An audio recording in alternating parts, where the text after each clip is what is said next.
Hi, everybody. Welcome to the Dreamer's Edge Podcast, Volume 2. So for those of you who are still with us and actually heard Volume 1, all 9 of you, there's going to be a lot of changes. We're going to change the format a lot more. We're going to have whole new panelists, and we're removing the clean tag. And the reason for that is just I got tired of cutting out all the swear words. Fucking A. So, for those of you who don't know, I'm Dimitri, webmaster of DreamersEdge.com and movie critic for AskMan.com and BillyDo.com. And I'm sitting here with... I'm Eric. I'm a teacher and a sometime writer. Hi, I'm Yanis. I'm a subtitling editor for Deluxe Digital Studios. My name is François, also known as Frank the Tank. I go by the handle of The Funky Chicken online. I've been on the internet since 1996, and I tame electrons for a public library. Hi, I'm Chris, also subtitling editor and I guess a middle manager, stuck in a dark zone, and this is actually my dream. Alright, so if you want Chris to send you your CVs, mail us at mail@thedreamersedge.com. Today we're going to talk about the Oscars, because the Oscars are coming soon, and we're going to make our picks, try to predict who's going to win. You know what? How about we skip some of them? I was like, visual effects, Avatar, raise your hands who disagree. Okay, thank you. Moving on. Short film, who's actually seen them, raise your hands. Alright, let's start with the category that nobody cares about, sound mixing.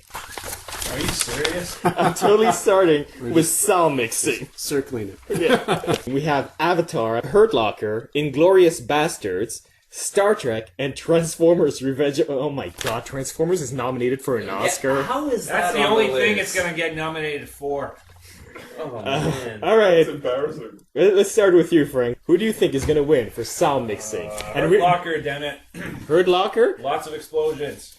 Yeah, but Transformers has that too, and giant robot testicles that go clang clang. Yeah, but if you watch it, your IQ goes down 50 points. I'd have to say I think it's going to be Avatar. Just, matching all that to the motion capture, it was pretty seamless, And who would you wish win? I would prefer to have the Hurt Locker win. It was decent, it was good. And yeah, a lot of sound, but nonetheless, you know what I mean? Like the storyline was clean. Yeah, let's be honest. Avatar is going to sweep the show most likely, even though I would prefer not. So my first pick is going to be the Hurt Locker for various reasons, but I think Avatar may take it. If not, I think it's going to go to the Hurt Locker. Actually, I would, I'd like to see Inglourious Basterds win, just because I thought the sound was really smooth. I thought it was a good film, and yeah, especially some of the silence and some of the noises, even the leather, like that you would hear the gloves and stuff like that. And I thought it was really well done. Yeah, I'm calling Avatar myself, just like most people here, because it's the popular one, and it's kind of a garbage category. Let's face it, and they tend to give it to the popular movies just to go like, look, we gave them an Oscar, don't hate us. And as to who I wish would win, I honestly couldn't care less. I'm just gonna go ahead and say Star Trek, because Star Trek is the Star Trek movie that went where no Star Trek movie has gone before, some place of dramatic relevance. Yeah. Oh, the phaser sounds in the movie were not the same as the ones from the 1960s original. Geez. Yeah, but that was a good thing. Okay, let's keep it for another podcast. All right. Best actor in the leading role, we have Jeff Bridges in Crazy Heart, George Clooney in Up in the Air, Colin Firth in A Single Man, Morgan Freeman in Invictus, and Jeremy Renner in The Hurt Locker. You know what? I think it's probably going to be Jeff Bridges. I would have liked George Clooney to be nominated for not this one, but Fantastic Mr. Fox. But the person who's going to win it, I think, is actually Jeremy Renner for The Hurt Locker. Yeah, I mean, I'd like Jeff Bridges to win the Oscar. I like him a lot as an actor and in everything pretty much he does. I have a soft spot for George Clooney. He reminds me of Cary Grant, and so I like his approach to film. But I think it may end up going to Morgan Freeman as a nod, from the Academy. Really? Yeah, I don't know how many more pictures. Because if anyone's going to get the nod, I think it's going to be Jeff Bridges. I think the Academy is going to snub Jeff Bridges again and give it to Clooney. But if it was up to me, Jeff Bridges by a mile. I actually think Morgan Freeman's going to win it just because he's a steady actor. He's always been there. He's very classy, and he always does good work. Personally, I would like Jeff Bridges to win it just because I think his work has been steady. And he's the most interesting. He's getting more interesting. Even his voice is more interesting now that he's getting older. I'm not following what you're saying, because you're saying Morgan Freeman's going to win it because he's a consistent actor, but you wish Jeff Bridges would win it because he's the consistent actor. Yeah, he's the consistent actor, but I don't know. I think he's used to being ignored by the Academy Awards. I think that'll be like a little thing like that. Well, he did try to kill Iron Man. Yeah, exactly. I think they'll take out points for that. But I think Morgan Freeman, it'll be like, oh, okay, you know what, you're old now, and you've always been doing this, and yeah, here's the Oscar. Sometimes it's kind of like the excuse for it. It's not necessarily the work. It's not going to be like that movie that they'll say, oh my god, that was exceptional. Yeah. And it's like, they don't really take into that movie specifically. They'll take in the career. Yeah, I agree, Eric. I think Morgan's just going to get the nod just because of his consistent service. I'd love Jeff Bridges to win, but I think Clooney has many more pictures in him, and maybe this time, he's going to, You're making it sound like Morgan Freeman works at a call center just because of his consistent service. And if anything, I think actually... Actor. I think Jeff Bridges is maybe a little bit more consistent in what he's choosing. Morgan Freeman is just, at a certain level, I'm sorry, a hack. He just like... Well, no, he likes work. You know what I mean? He'll take the work. He does the credit card commercials. He does Wanted. He's... That's the whole point, right? Though you make the big picture, you get the Oscar nominations and the nods, and then you win one, and then all of a sudden it's like, hey, I get to do like... He's got the voice of God. They're not taken away from him. They drive trucks of money to his house, and he's not made of stone. Like, that's the bottom line. I'm just thinking the Academy might be waiting on Jeff Bridges because, Tron 2 is coming. So, I think they're just, figuring, okay, we're not going to give it to him this time, but get made properly. So they're not going to give it to him for Crazy, but they're going to give it to him for Tron 2. All right. Yeah. Okay, I'm actually calling Jeff Bridges. I think it's his to lose. I really do. Right. I think the other, who I would wish would win is actually George Clooney. I thought Up in the Air, he was just terrific in that movie. Not just representing one person, but at the same time a symbol without it ever feeling kind of hackneyed. And I thought that was a really, really measured, brilliant performance that I don't think is going to get recognized, unfortunately. Actress in the leading role. Let's go. We have Sandra Bullock in The Blind Side, Helen Mirren in The Last Station, Carey Mulligan in An Education, Gabrini Sidibe in Precious, based on the novel Push by Sapphire, and Meryl Streep in Julie and Julia.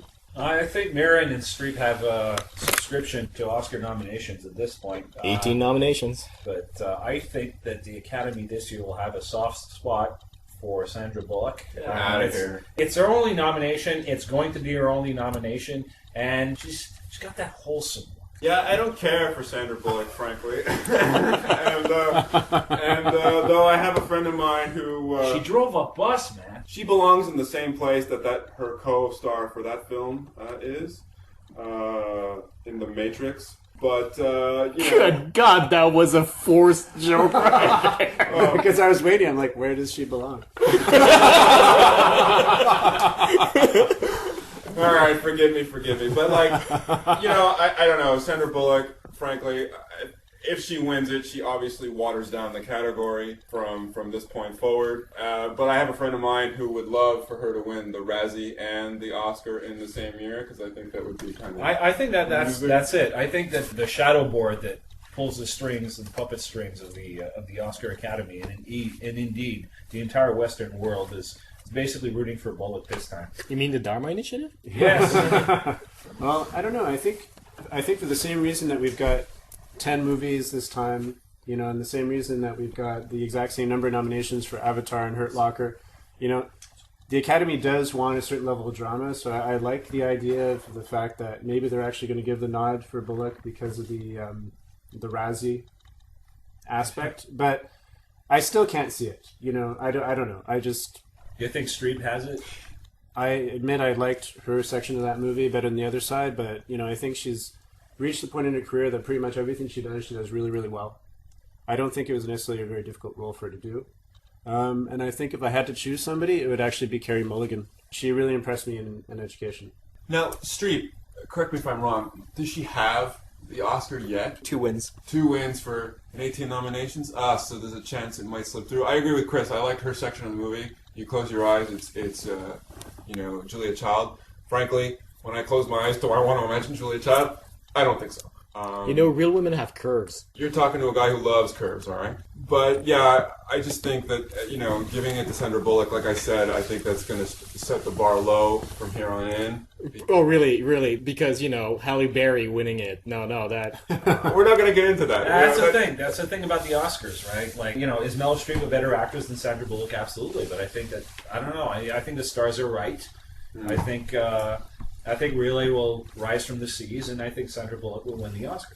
I think she'll win too, and because these awards, they're not really about talent. Not that she's not talented, but it's all about the nice story. And Hollywood loves a comeback. They love that. All of a sudden, like, she was doing a lot of B movies, like she was, it was actually, I disagree with that, Well, because not B she's movies, one sorry. of the biggest box office grosser. That is a very good point. So you just destroyed my argument. Thank you. That's what I do.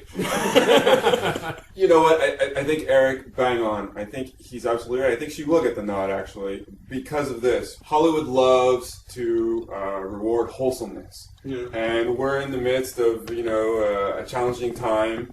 And how better to sort of, give a nod to the average American family in this sort of average American wholesome apple pie tale. She's not an average American. She's a pretty rich upper class. No, I American know, in that movie. but it does have does she represent? it does have that wholesome Americana. If Sarah Palin wasn't a racist? Yeah. Sorry, go. That's another show.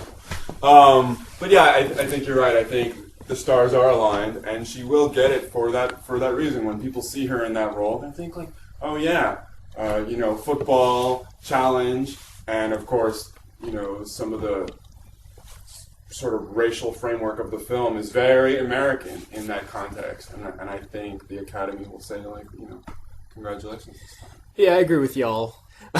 I think Sandra Bullock's going to take it home, and for the same reasons you mentioned, actually. I think it's the sort of role that the Academy rewards. I think it's the sort of career that the Academy rewards. Yeah. And truth be told, I thought she was pretty good. I mean, it's a trite story. The real life story, I'm sure, is very, very interesting, because I'm sure in the real life story, the footballer character actually has a brain and emotions, and he's not just a token black guy to show that black men are not offensive. Right. But her performance, taken aside from that, is a complete performance. It's actually quite affecting. She's very charismatic. So I think she will win, and to be perfectly honest, I think she actually deserves it. Moving on. Let's stick with actress in a supporting role. Sure thing. Let's stick with the ladies. All right. Penelope Cruz in 9, Vera Farmiga in Up in the Air, Maggie Gyllenhaal in Crazy Heart, Anna Kendrick in Up in the Air, Monique in Precious, based on the novel Pushed by Sapphire. That's right, the novel Pushed by Sapphire, not the movie with Chris Evans and Dakota Fanning, in which, it's X-Men but in the future. Soon to be a TV show. Really? Yeah. I would totally watch that, because I actually like that movie. It's not the novel Pushed by Sapphire, but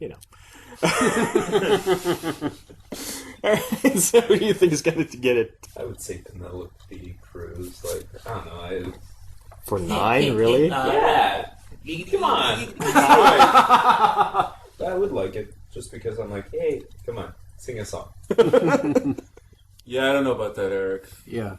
Yeah, I think it could go to, anybody else other than Penelope Cruz. What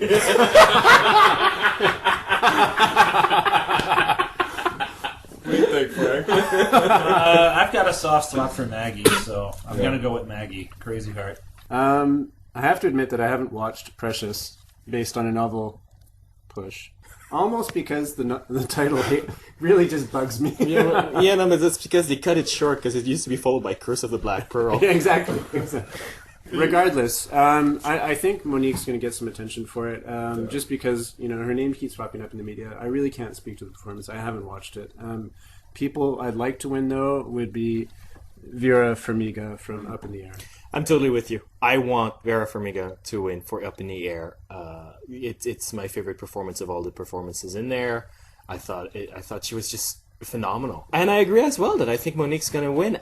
First of all, she plays a villain, and for the supporting actress category, villains usually get it. Yeah, that's true. Yeah, that's a good point.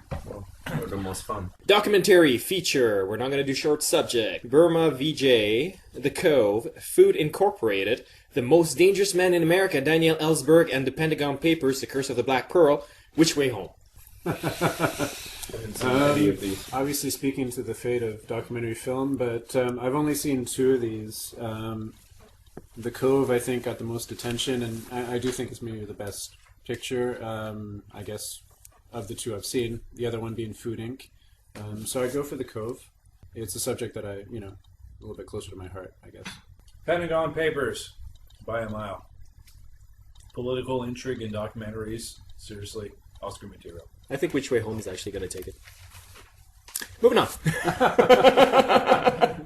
Just because. Animated feature film. Come on, let's discuss like the cartoons. Yeah, All right. I want to talk about that. Let's talk cartoons. Oh, yeah.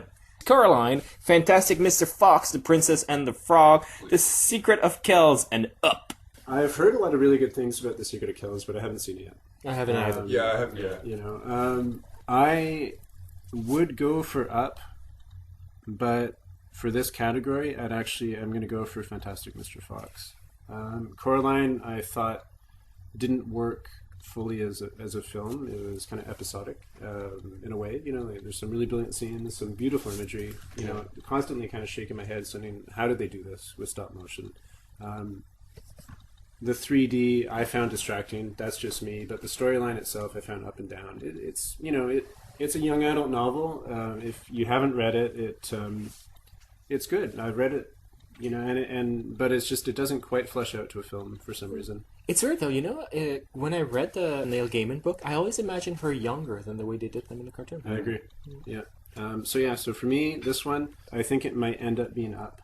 But I think Fantastic Mr. Fox deserves it. I don't know if we want to talk about just Wes Anderson, like this, for just a second. Sure. He'd alienated me for quite a while, in a way. But this one, he really kind of won me back. I had a soft spot for Zizou, the submarine. Oh, right. The tiger. The Life Aquatic. The Life Aquatic, according with to Steve Zissou. Right. Yeah, that was the one that I found. He pushed all of his quirks to the extreme, but he came back from Jacques Cousteau, man. Gotta love those little red tubes. Yeah. You know what? I really enjoyed Up.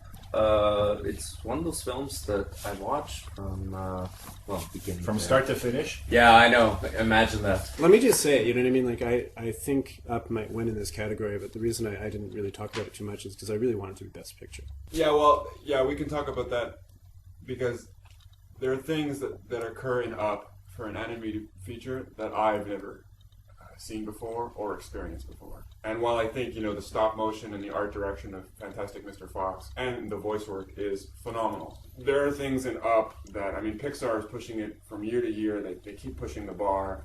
And this is the first time where I actually forgot that I was watching an animated feature. Well, actually, who is it again? The president of Pixar, or president, whatever. He's now head of Disney Animation, and this is the first 2D animation that they've done for years, and it's made it to the animator. None of us have talked about it. The Princess and the Frog. Did anyone see it, and did it capture under his vision kind of that brilliance of what we've grown to expect from Pixar? It's a different style.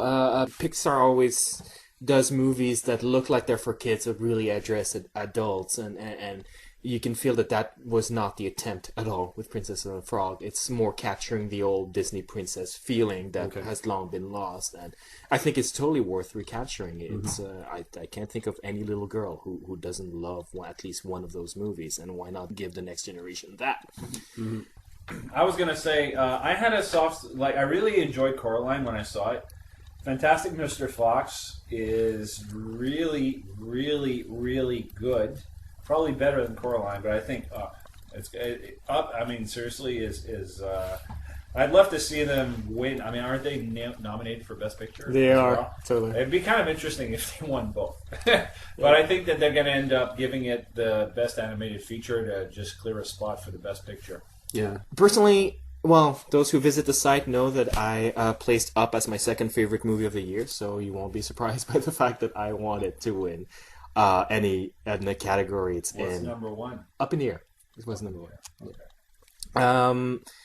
Look, I dare anyone to look at the first 15 minutes of that movie and not be touched. Yeah. It's Blew me away. yeah.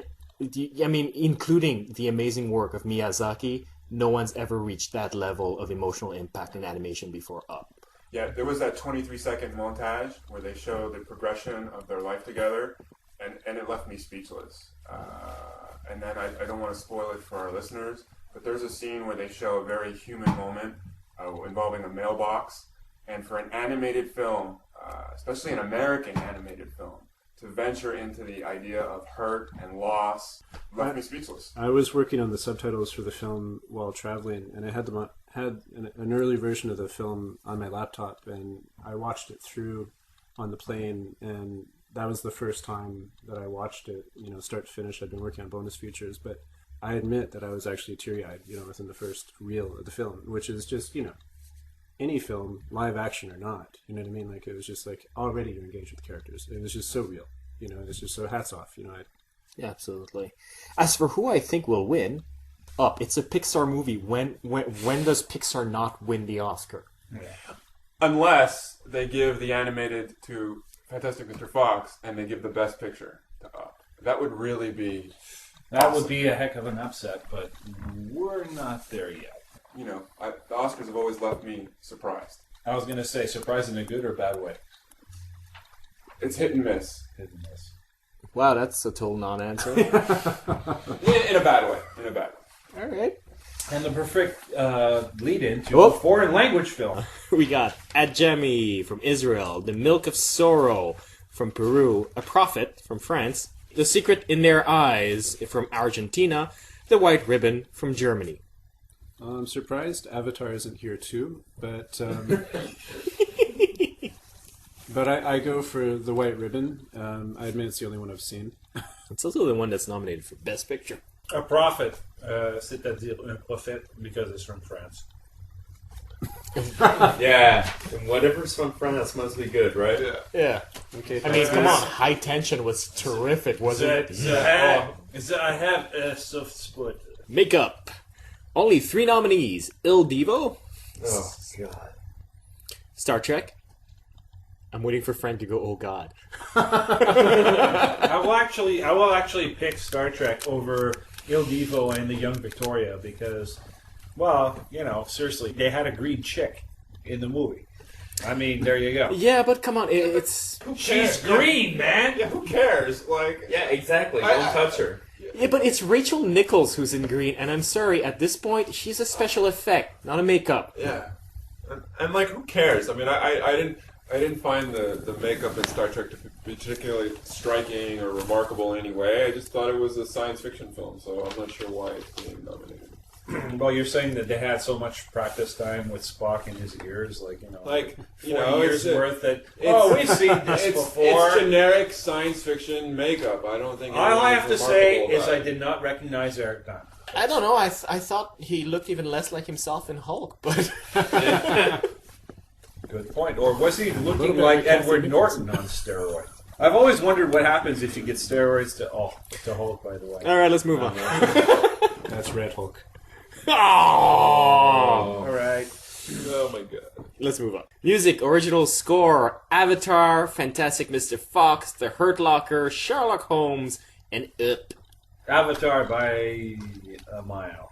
Really? Yes. Really? Oh, Really? totally, man. You like the Seriously, score? the other ones, it's bluish. It's very native blue people-ish. Yeah, I don't know, I found that Tree of Life, very. I found that the songs that they wrote do not at all reflect the Smurf culture. Just saying. Yeah, I agree with Dimitri. Unremarkable. Yeah, with the Celine Dion knockoff at the end credits. I don't Oh know. my god. Oh. So Although, but that's for But original that's song. original where- song, which yeah. isn't original.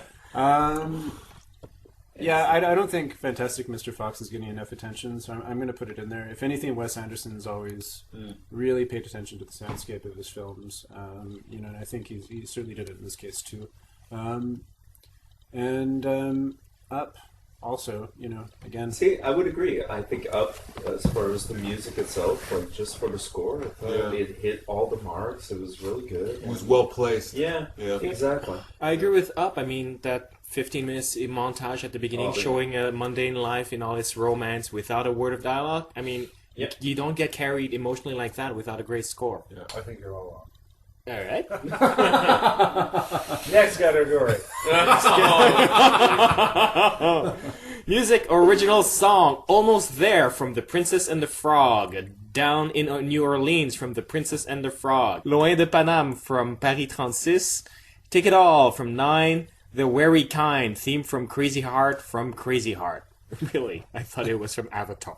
Yeah, I don't know. I don't have as much to say about this one. The only one I've seen was Crazy Heart. I like the music. I don't know if it earns an Oscar, but it was good. Yeah, I actually think Crazy Heart's gonna get it as well. It's a folksy, mumbly song, and they usually win it. Yeah. Or at least they're the ones that win it that annoy me less. I think one song definitely from Princess and the Frog is going to win because Randy Newman, whenever he's nominated, he basically wins it, or he's always nominated for some song. Given the nature of the Princess and Frog, how is the music? I imagine It's terrific. I imagine It's pretty old school New Orleans jazz. It's Yeah. beautiful. Yeah. Well, just on the basis of that, I think it's going to take. I think it's a tie, man. I think Almost There and Down in New Orleans are both going to win for the same movie. You just stopped trying, didn't you? No, seriously. There can only be one. I think. We've got Steve Martin and Alex Baldwin hosting the Oscars. They need some sort of a massive thing that's going to draw a whole lot of attention, and I think that's it. I seriously think You think the massissive it's thing gonna that's be going a to tie, draw a lot of yeah. attention is Because of Alex music. Baldwin and Steve Martin in this particular category. At which point they're just going to stand there going, I don't "Oh my follow. god!" Okay, all right, maybe not. I'm a Okay, little confused. Yeah, I'm sorry. sorry, because I tried to take over the podcast. No, it's okay that you do, but we've hit the half-hour mark, which means it's time for us to retire, and we'll tune in tomorrow. We'll post the continuation of this very long discussion. Hope you enjoyed. And if you have any questions, comments, or just want to call us idiots for calling the wrong movies, a mail at thedreamersedge.com or leave a comment at thedreamersedge.com. We do read them. Well, I do.